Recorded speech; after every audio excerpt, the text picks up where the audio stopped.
Copying an AI project straight from an old Intel Mac to a new M3 Max sounds easy, but if you just drag and drop the folder, the program will immediately crash.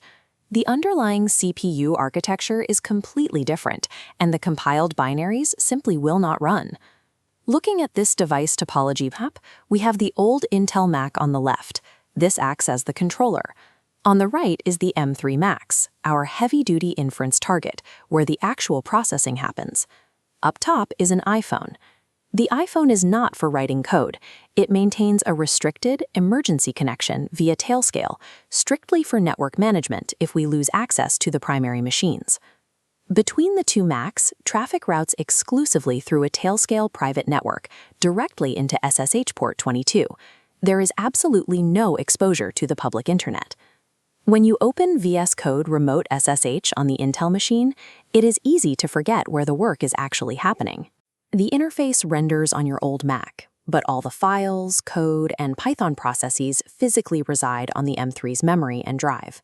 Pinning down this exact physical and network layout ensures we are typing commands into the right machine, protecting the M3 security from the very first keystroke. To move the project, you might think of using Git, but Git ignores unversioned elements, like your secret API keys, and it completely chokes on the 4.6 gigabytes of model weights we need for GPT-SoVITS. This diagram illustrates an rsync transfer, which is the proper tool for a data move this large.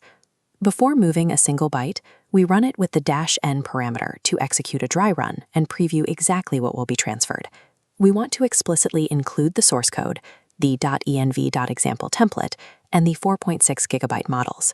We must exclude the active.env file, the .venv folder, node modules, and caches. rsync requires precision. Assuming it automatically reads your .gitignore will lead to transferring junk data. Getting the include and exclude order wrong, or adding an accidental trailing slash to a directory path will break the folder structure. And running the --delete flag on your first pass can wipe out the destination drive entirely. We bring the .env.example file because it is an empty, harmless template. We leave the .env and .venv folders behind because they contain live security credentials and Intel-compiled binaries. If those Intel binaries end up on the M3, the environment is ruined. This brings us to the core rule of architecture migration. Your text code is portable, but your execution environment is not. The target machine requires a complete rebuild from scratch. On the M3, we established two isolated environments.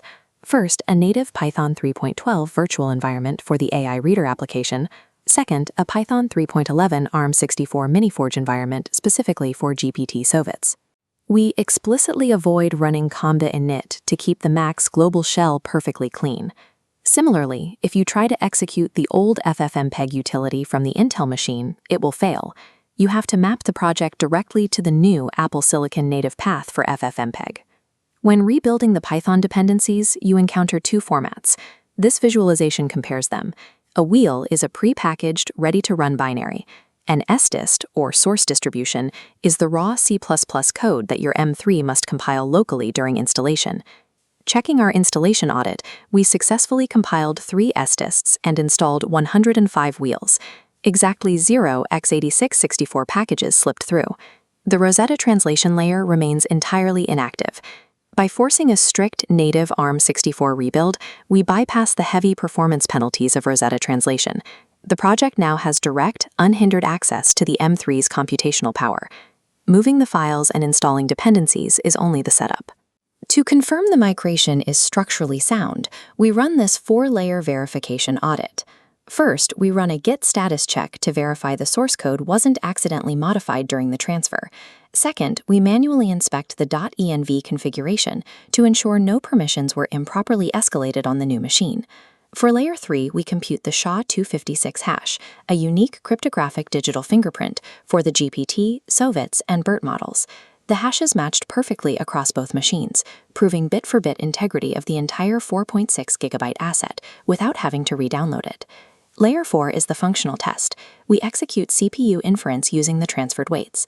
The system successfully synthesized the text and generated a valid, playable WAV audio file.